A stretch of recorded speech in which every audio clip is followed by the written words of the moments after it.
আজকের এই মা বোনেরা ও দিদিরা দাদারা সালাম আলাইকুম।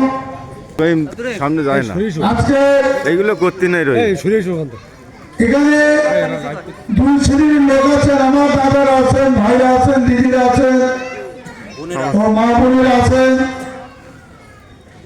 মূলত এটা দুয়ার অনুষ্ঠান। এই এলাকার লোকজন কম বেশি আমার মনে আছেন। আজকে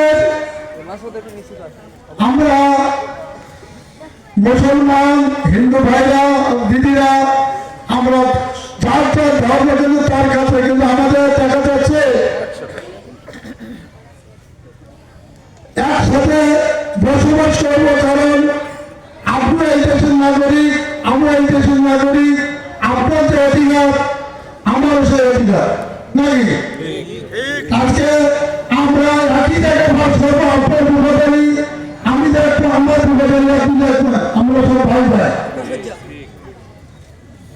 তারপরে বক্তব্য হলে আমরা মুসলমান, আমাদের এখানে একটা দল আছে ইসলাম প্রচার করতে, কিন্তু ইসলাম কায়েম হয়ে গেছে।